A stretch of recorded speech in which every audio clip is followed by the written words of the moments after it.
Stephen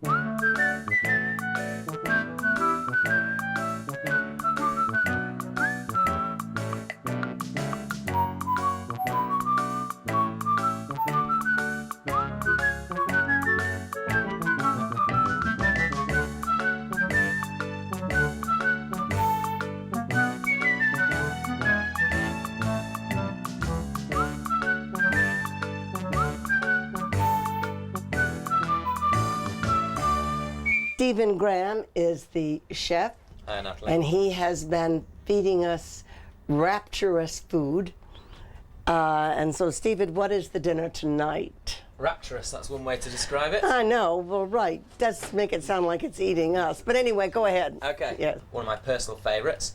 We're going to braise some lamb shanks with some chicken stock and some aniseed. Very fashionable. Yeah, we're going to top it with a little bit of creamed potatoes, and we're going to serve it with some beetroot, some little baby carrots. Also have a cheddar crisp on top. Which is a cute little cheddar chip that if you make it, you'll keep eating them, and you'll have to keep making them and eating them.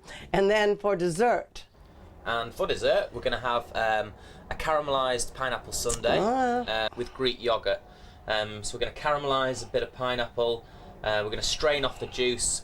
That's going to be frozen, and we're going to whip that up into sort of a pineapple frost.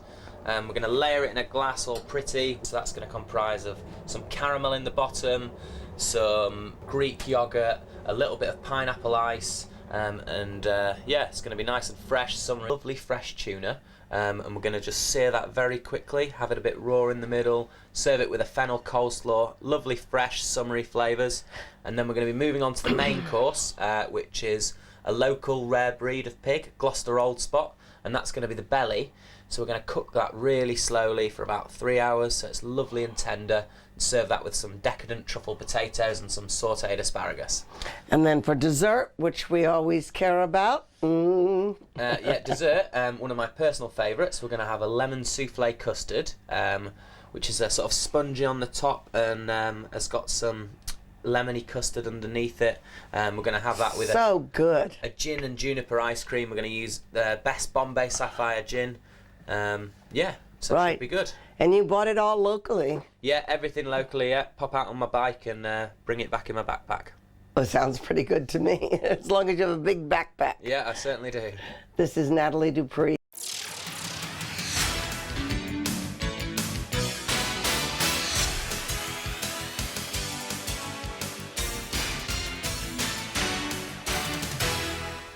We'll have a look at how our steak's coming on. Okay.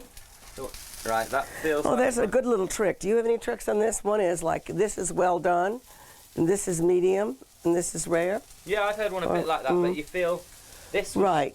This was rare, Right. medium, well done. But Right. I think it's the more you touch them, the more you get to know them, Right. you get a feel for it. Right. Did this come perfectly round like that? Now, what we've done with this is we've trimmed it up all real nice, and then we've rolled it in cling film, lots and lots and lots of cling film. Plastic wrap. Yeah, tied the ends really tight, and we've left it in the fridge for at least 24 hours. Oh. When we unwrap the cling film, it's just perfectly cylindrical, nice and pretty on the plate. Oh, so that's how you get it so beautiful. Yeah. That is lovely. Okay. You can leave it beurre blanc. That's really called a white butter sauce. Doesn't have any eggs in it. You whisk it over a low heat just as you would a hollandaise or a béarnaise. And quail's eggs, just like any eggs, may be poached in advance and put in cold water and kept until they're reheated right at the last minute. So why not do it with these little baby quail eggs? We're going to add the hollandaise. And hollandaise may also be made in advance and kept over low heat. Yeah. And that's the duck breast, and Yeah, it's it is. got fat on top. Yeah, what we've done is seared it very slowly on this side until it becomes crisp. In a frying pan. Frying pan, and then quickly on the other side. You can Okay. leave that to rest and put it whenever you want. And we're going to cook it for around 3 minutes in a very, very hot oven. Okay. Okay. So here's a duck that we got out of the oven, and this is rested for a good sort of 5 minutes under some tin foil. And we're going to slice that up. And you always want to rest any kind of meat after it's been cooked. Definitely. Then it doesn't... They say you should rest it for as long as you cook it. Wow, that's a different term, but that's a good idea.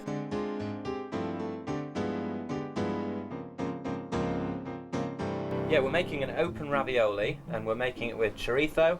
We're making it with a bit of red wine, a bit of mascarpone, a little bit of rocket, and some quail's eggs. And for the people that don't know, that's chorizo, mascarpone, which we call it, and arugula. Okay, yeah. Well, I'm going to start with a nice pinch of the rocket or rucola.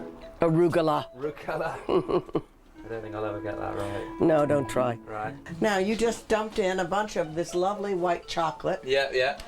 The pieces that you haven't eaten. It's a hot white chocolate and cognac sauce with chipped frozen berries. I don't know where you get these ideas, Steve. I actually stole this recipe from the Ivy. Ah, okay. Well, good. What we're doing, an English-inspired dessert, and it's basically tea and cake. And wow. Everybody knows that an Englishman runs on tea. Right, and women. Yeah, and women, yeah. Sorry for being sexist. That's right. Yeah. Should hope so. Okay. Now that's just like a man to leave all that goodness in there. You can take the other one out if you want to. And here's one we made earlier. Okay.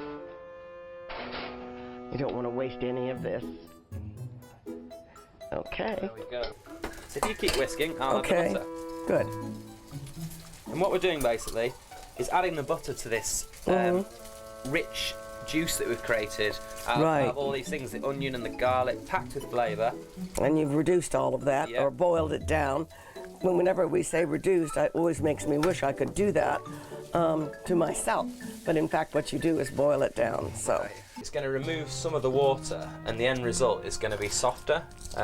Just make it a bit more, more lovely, nice, more palatable. Now the technical term for that is dégorge. Okay. You're going to dégorge it. Yeah. And so normally you would take that then and rinse it after about an hour. Yeah. Get rid of all that excess salt.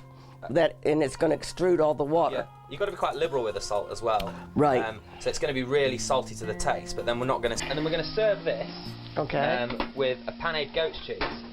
And you better spell that because nobody knows what you mean when you say panade goat cheese. I'm not sure of the spelling, but what I do is I brown it in a pan and then I put it in. So you mean panned? P-A-N-N-E-D? No, I think it's a French word. But okay. I'll show you how it's done and then you can see what you want to call it. How did you get it all tied up like that? Special bags, yeah. I don't think you have them in America. You're just being ugly. You could always use an ice cube tray, and we're going to have that with a bit of chorizo that's been cooked with some red wine and mascarpone. You mean chorizo? Yeah, chorizo. Yeah, thank you for correcting me. And what we need to do is to cut this out into that's Spanish sausage. It certainly is. Yeah. Yes.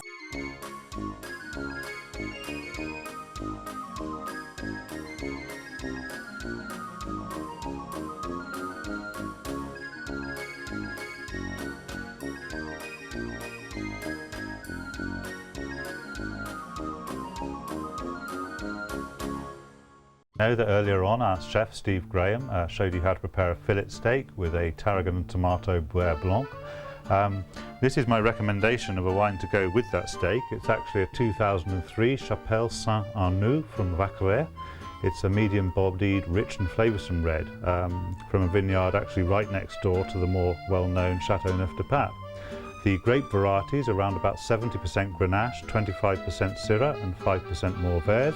It's a ripe and fleshy red, and it's all you'd expect from the 2003 vintage, and brimming with red currant, cherry and cranberry flavours.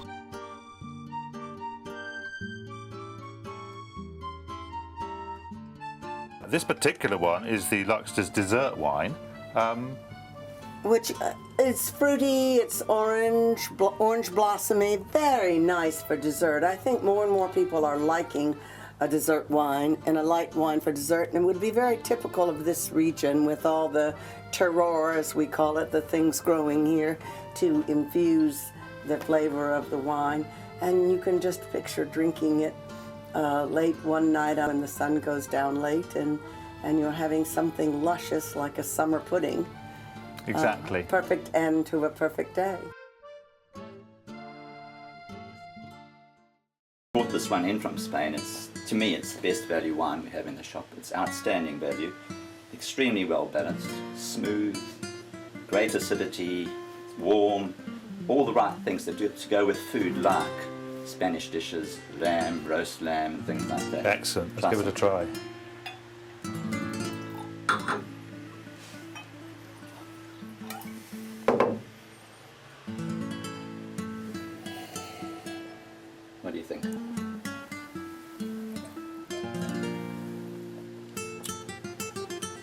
That's absolutely delicious, actually, isn't It's it? all, And I it's can got tell everything. it's As I say, certainly it's just gonna- so smooth, and that vanilla creaminess just comes through so beautifully. It will go well Can't with go lamb. wrong. And I happen to know our chef's got some lamb on board, so I think this will be perfect. Perfect. Cheers.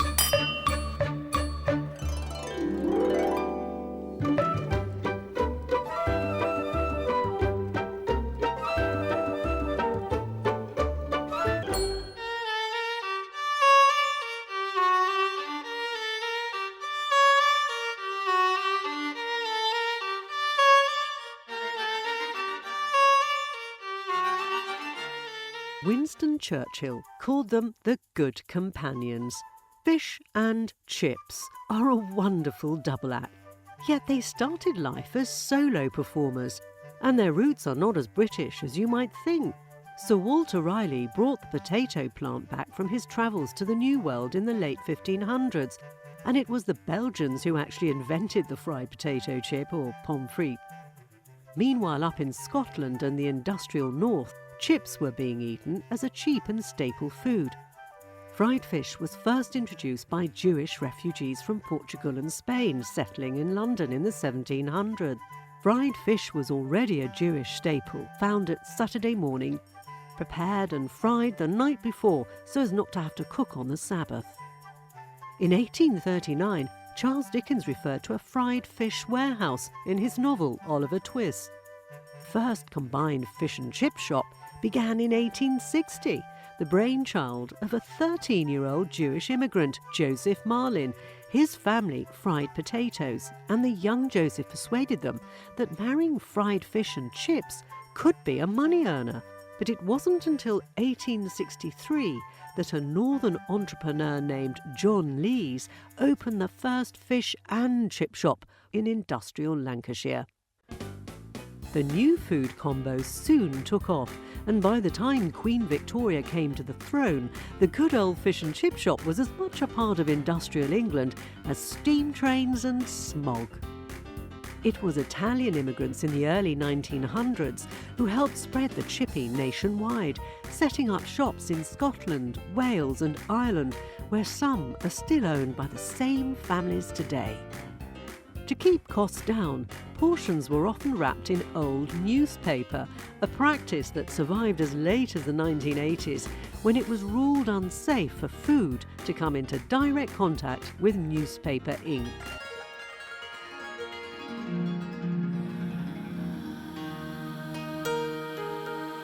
Well, Stephen, it's so beautiful out here and so tranquil. Normally, I got to just visit with you in the kitchen while you're rushing around, grinding this and chopping that. Where do you get your ideas? I suppose first and foremost my family. Mum and dad are very keen cooks, and at an early age I was winding out pasta with my dad. Mum was teaching me how to make curries. Right. And I suppose I've done extensive travels as well. I've worked in Europe for the last 5 years, so in France, Switzerland and Spain. And can you find much fresh produce here on the Thames in these small shops that we've been visiting? Yeah, that's really the joy of the job, to be honest, because in between meals I nip out on the bike and found loads of little gems up and down the river. Great greengrocers, great butchers, great fishmongers. Like the little baby fennel that we found. I mean, all these. We get a few vegetarians, but it's also good. It keeps you on your toes because you've got to start thinking about new things that you don't normally do. Right, and make them exciting. Yeah. Making a parsnip exciting is part of the challenge, isn't it? Yeah.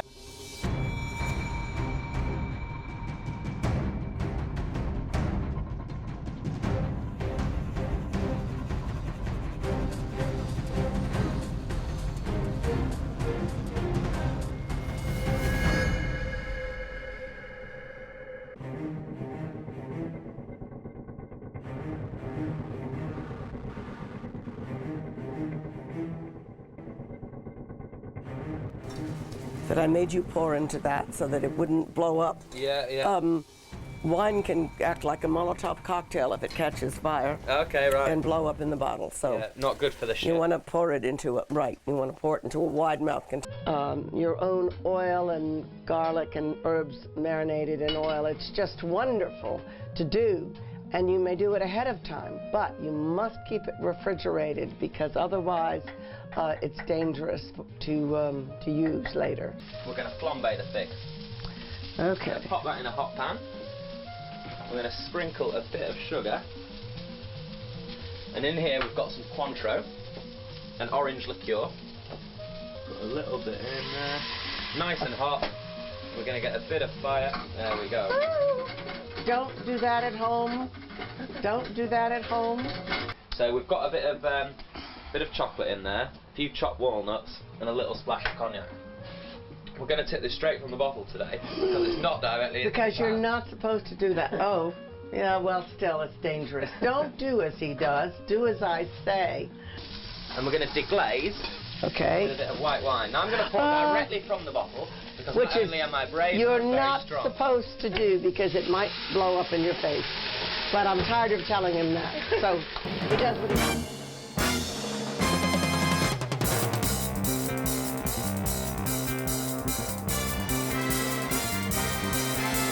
We're going to do a tomato and olive risotto with a panade goat's cheese and a little bit of basil oil. Flavours that are sort of meant to go together, and it should Right. be nice. So what we're going to do first is we're going to get the risotto on the go. So we start that with a little bit of butter in the pan. And now you've got some chopped onions. Chopped onions with a little bit of celery as well. Oh, really? That's interesting. And we're going to saute those till they're nice and soft. And our onions are about ready, and we'll add the arborio rice. So what we're doing now is we're going to cook this risotto Right. until it starts to get a little bit opaque on the corners. And when that's done, we're going to add a little splash of white wine, and we're going to add our hot stock. So we're going to add that little by little until it's all absorbed, until the rice is cooked. Now, so here we've got some pureed sun-dried tomatoes. That's going to give it a lovely colour and a nice deep tomato flavour. We've got some slowly roasted cherry tomatoes. So we're going Yum. to add a handful of those. And some chopped black olives. Right. And then Parmesan. Parmigiano Reggiano. Dish is seared tuna with a fennel coleslaw and a tomato fondant with a bit of a herb oil. We want to get a lot of oil on this because we want to keep this nice and moist. For this to dry out, it's the end of the tuna really. So we're going to get some nice cracked pepper and salt on the top. And that's the sea salt, flaky crystals of The best salt you seeds. can get really. Here's some tuna that we cooked earlier, and we're going to slice this. We're going to put that on top of the plate like so. Right. Right. And for those of you that want to, you can use plastic gloves to fondle all this. Yeah. And here we have our fondant. Yeah, our tomato fondant. We're going to take that and make, how do you say it in America? Quenelle? Quenelles. Quenelles. Right. Right, so basically it's just shaping it between the two It's spoons. Quenelles. Okay. It's actually a French word, and quenelle used to be a poached mousseline, and this is in the shape of the quenelle. So there we are. And then we're going to finish it with a little bit of this herb oil. So we've got a bit of tarragon in there, we've got a bit of dill in there, and we've got a bit of parsley in there. And it's olive oil with all those things. Did you bring it up to a boil? No, I didn't. No, infuse it? no, You I just infused threw it, them I in. left it for a couple of days, yeah. And we're making today a prawn curry, a wonderful prawn curry. Get the sizzle in there. Oh, wonderful. And what is that, water or is it stock actually? This vegetable stock, but it's very clear. Okay, So now we cover it, yes, cover with the lid a few minutes, right, maybe 5 minutes. We got it, nice curry. great, See? right, Oh, we got it. okay. Beautiful prawn curry. Oh, it's beautiful, isn't it? Look at it. Yeah. And then what are we going to do? We're going to add Yes, some we're gonna coconut add some milk. coconut milk. Sweetened, unsweetened coconut milk. Yes. Yes. Just, oh, not a lot. Nice. And it's cooked through, but it's not overcooked. Not overcooked. You don't yeah. want it to be tough.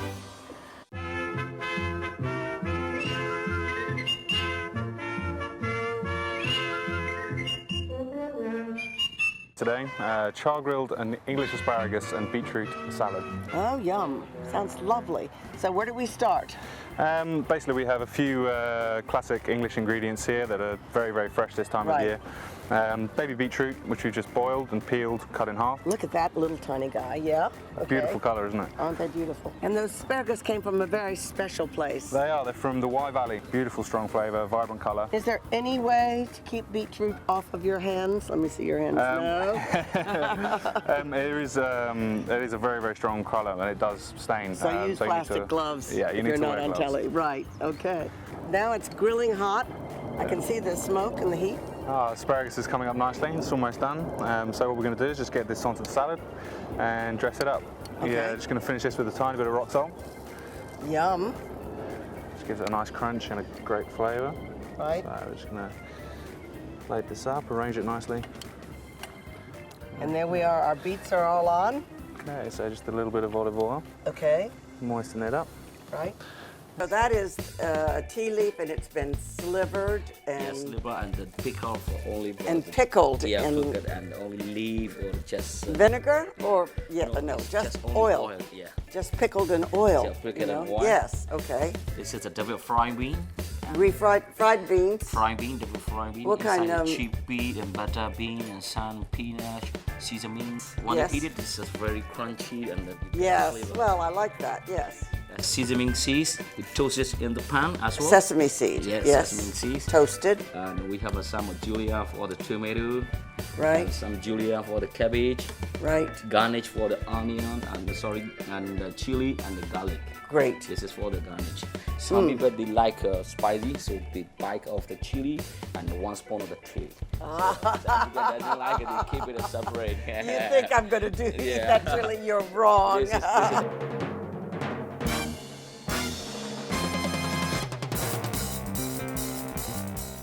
This is pork tenderloin that I've infused with Earl Grey tea, with a very mild Dijon beurre blanc, a bit of raisin puree, and a flambéed fig. Wow. So we're going to start by seasoning the pork. Get a bit of salt and pepper on the board. Roll it around. Mm-hmm. So what we're going to do is we're going to seal this in the pan, get it nice and brown on all sides, then into the oven for about 15 minutes. And the first side that you put it in hot, and it's usually your prettiest side, and then you just keep turning it while it's hot. It gets the same color all over and the same doneness all over. And we've basically got a reduction here of white wine, a bit of vinegar, a bit of stock. The richness of this sauce goes really well with the pork, the sweetness of the raisins and the fig. This is basically the finished product, but what we've done is we've sweated raisins with a bit of cognac, a bit of white wine, and we've cooked them with a lid on for about 15 minutes over a really low heat until they're very soft. And we've blended them up nice and smooth and passed them through a sieve. Who would think of that? Just whisking in a tiny bit of Dijon mustard into this beurre blanc. Take the fig. Hot caramel on the fingers, never good. And there we go. Right, dangerous to do. Yes. You wouldn't do that with your fingers. Steve, this looks phenomenal. Again, unusual, different, exciting, and a little weird.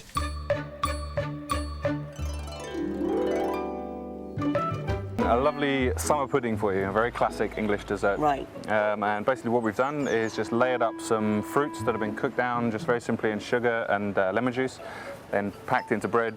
Beautiful fruits. These are the ones that you've been using? These are English. It's a red currant? English berries. We have red currants, blueberries, raspberries, blackberries, and strawberries. So a really nice mix. Yum. Look at those beautiful red currants. And a pansy, which you didn't cook down. No, the Okay. pansy is just a nice bit of garnish. All right. So you've cooked it all down here to a sauce. We've cooked it down into the bread, and it's just set in the fridge. Okay. We took some of the cooking liquor and reduced it so that we have a nice coulis to garnish the plate. All right. This is going to come. And you've packed it into this little mold.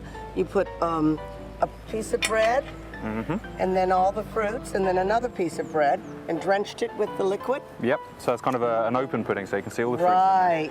And Oh, it's, that's beautiful, as nicely opposed to a portioned. summer pudding that's encased. Okay. It's a summer pudding portion as opposed to Okay. a slice. Great. And we're just going to put a bit of Devon clotted cream on there. This is the best stuff you can get. It's just whipped. It's Rodders just as it comes out of the packet. And don't need to do Oh anything to my it. gosh. And garnished with a little puff pastry pativia. There's nothing like Devon cream. Chef, This was wonderful. And maybe it's worth coming for dessert. Great to be here. We're going to start by taking the pineapple and... That's fresh pineapple. Yeah, it is, and whizzing it up. Okay. That's probably about enough. We're going to put it over a sieve. And as you can see, the liquid is running through, and we're going to reserve the liquid and make the ice with it. We're going to add this to the caramel. This is a bit of a deadly job, because it can often sort of flare up, so take care. We'll pop that in. As you can hear, it's sizzling away. Give it a good fast stir. Yum. And then back on a low heat to get all that lovely toffee caramel nice and melted. We'll pop that back over there. Then this is basically what it's going to turn out like. We start off with the caramelised pineapple. I'm going to pop that right into the bottom of the glass. Great. Taking care not to get it on the sides. And this basically is the ice. So we're going to whiz that up, but first we're going to pipe in the yoghurt.